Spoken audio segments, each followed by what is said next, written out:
नमस्कार दर्शकों, the real story में आपका स्वागत है। आज हम बात करेंगे मध्य प्रदेश के उन शहरों और मेट्रो इलाकों की जो ड्रग माफिया की चपेट में आ चुके हैं।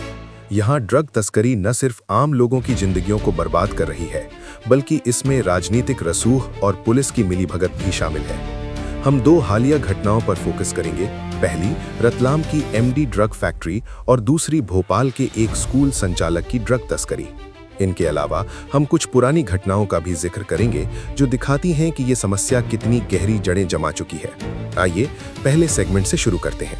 रतलाम जिले के चिकलाना गांव में हाल ही में पुलिस ने एक एमडी ड्रग फैक्ट्री पर छापा मारा, जो ड्रग माफिया की राजनीतिक पहुंच को उजागर करता है। इस ऑपरेशन में पुलिस ने 10 किलो 900 ग्राम एमडी ड्रग्स और 3 करोड़ रुपए की कीमत वाले केमिकल्स जब्त किए। साथ ही 12 बोर बंदूक, 91 कारतूस, 2 जिंदा मोर और चंदन की लकड़ियां भी बरामद हुई। जब्त सामान की कुल कीमत लगभग 15 करोड़ रुपए आंकी गई। इस फैक्ट्री का मालिक दिलावर खान पठान है, जो आजाद समाज पार्टी से जुड़ा हुआ है और उत्तर प्रदेश के तेज तर्रार सांसद चंद्रशेखर आजाद का करीबी बताया जाता है।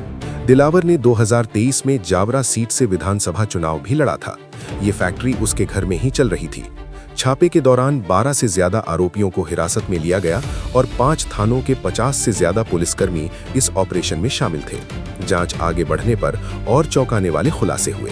फैक्ट्री से 2 साल पहले सस्पेंड किए गए सब इंस्पेक्टर रऊफ खान का पुलिस आईडी कार्ड और 2 स्टार वाली वर्दी बरामद हुई है। रऊफ पर पहले भी तस्करों से सांठगांठ के आरोप लग चुके हैं। 5 जनवरी 2024 को उन्हें सस्पेंड किया गया था और अब उनके और दिलावर के संबंधों की जांच हो रही है।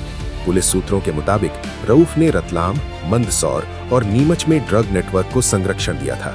इस पर गहन छानबीन की जा रही है। पुलिस के मुताबिक छापे के वक्त दिलावर के परिवार ने विरोध किया। उसके दामाद याकूब खान ने पुलिस को 50 लाख फिर 1 करोड़ रुपए देने का ऑफर दिया, लेकिन पुलिस ने सख्ती दिखाई। घर से नकदी तो नहीं मिली, लेकिन 300 से ज्यादा जमीनों की रजिस्ट्रियां और अनुबंध पत्र बरामद हुए। दिलावर पिपलौदा क्षेत्र में करीब 1000 बीघा जमीन का मालिक या साझेदार है और उस पर जमीन हड़पने और सूदखोरी के आरोप हैं। पुलिस को यह भी शक है कि 65 साल के दिलावर ने 25 साल की युवती से दूसरी शादी की, जिसके पीछे क्या कोई आपराधिक मकसद हो सकता है। वर्तमान में दिलावर की दोनों पत्नियां, बहन और बहू न्यायिक हिरासत में है। रतलाम एसपी अमित कुमार ने एक स्पेशल इन्वेस्टिगेशन टीम यानी एसआईटी गठित की है, जिसमें एएसपी विवेक कुमार लाल, जावरा के एसडीओपी संदीप मालवीय और अन्य अधिकारी शामिल हैं। ये टीम ड्रग नेटवर्क, पुलिस संरक्षण, फर्जी दस्तावेज और जमीन घोटाले की जांच करेगी। ये केस अब सिर्फ ड्रग्स तक सीमित नहीं, बल्कि पुलिस माफिया गठजोड़ और राजनीतिक रसूख को उजागर कर रहा है। आने वाले दिनों में और बड़े खुलासे हो सकते हैं। दोस्तों, ये पहली घटना नहीं है। मध्य प्रदेश में पहले भी कई ऐसे मामले सामने आए हैं जहां ड्रग तस्करी में राजनीतिक कनेक्शन उजागर हुए थे। उदाहरण के लिए मछली गैंग, जो भोपाल और आसपास के इलाकों में सक्रिय था, उसके सदस्यों पर राजनीतिक पार्टियों से जुड़े होने के आरोप लगे थे। गैंग के सरगना पर विधायकों और स्थानीय नेताओं से सांठगांठ के सबूत मिले थे।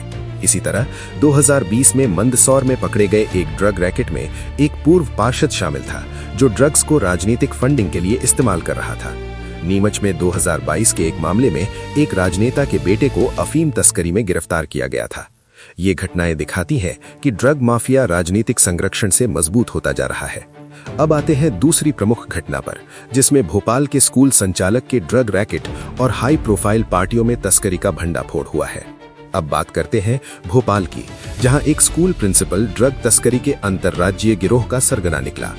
इंदौर के कनाडिया थाना क्षेत्र में पुलिस ने एमडी ड्रग्स की तस्करी करने वाले इस गिरोह का पर्दाफाश किया। मुख्य आरोपी अबान शकील है, जो भोपाल के सेंट माइकल स्कूल का संचालक है और लग्जरी लाइफस्टाइल का शौकीन। पुलिस ने अबान सहित 4 आरोपियों को गिरफ्तार किया है। अबान एमडी ड्रग्स की तस्करी लग्जरी गाड़ियों से करता था। इस कार्रवाई में महिंद्रा थार और फोर्ड इको स्पोर्ट कार जब्त की गई। 12 जनवरी 2026 को अबान को 5.15 ग्राम एमडी ड्रग्स के साथ गिरफ्तार किया गया और पूछताछ में उसने इंदौर निवासी वैभव अर्थात अरुण शर्मा बाबा शर्मा का नाम लिया। इंदौर क्राइम ब्रांच ने वैभव को 2 युवतियों के साथ डीपीएस स्कूल बाईपास के पास पकड़ा। युवतियों की पहचान नेहा झा उर्फ रिशु मुंबई और अलीशा मसीह उर्फ जैनी रतलाम के रूप में हुई। ये दोनों युवतियां क्लब, बार और हाई प्रोफाइल पार्टियों में युवाओं को महंगे दामों पर ड्रग्स सप्लाई करती थी। गिरोह इवेंट्स कंपनी के नाम पर बड़ी पार्टियां आयोजित करता था, जहां युवतियों के जरिए ड्रग्स की सप्लाई होती थी ताकि पुलिस चेकिंग से बचा जा सके। गिरोह के तार गोवा सहित कई राज्यों के क्लब और बार से जुड़े हैं। पुलिस ने अब तक 15.95 ग्राम एमडी ड्रग्स जब्त की है। अबान से 5.15 ग्राम, वैभव से 5.1 ग्राम, नेहा से 2.4 ग्राम और अलीशा से 3.24 ग्राम। इसकी कीमत करीब 32 लाख रुपए है। चारों आरोपियों के खिलाफ एनडीपीएस एक्ट की धारा 8/22 के तहत केस दर्ज हुआ है। पुलिस रिमांड लेकर ड्रग्स की सप्लाई चेन, सोर्स और शहर के बार व क्लब संचालकों की भूमिका की जांच कर रही है। इसमें पब, बार और क्लब संचालकों की सक्रिय भूमिका के सुराग मिले हैं और जल्द ही नेटवर्क का पूरा खुलासा हो सकता है। ये भी एकाकी घटना नहीं। इससे पहले भोपाल के एक ड्रग रैकेट में एक लोकल नेता का नाम आया था जो मछली गैंग से जुड़ा था। भोपाल में 2024 के एक मामले में एक स्कूल मैनेजमेंट से जुड़े व्यक्ति को कोकीन तस्करी में पकड़ा गया था, जिसमें राजनीतिक पार्टियों की फंडिंग के लिंक थे। ये उदाहरण बताते हैं कि ड्रग माफिया अब स्कूलों और हाई सोसाइटी तक पहुंच चुका है। दर्शकों, ये 2 घटनाएं मध्य प्रदेश में ड्रग माफिया के बढ़ते नेटवर्क और उसकी राजनीतिक साठगांठ को उजागर करती हैं।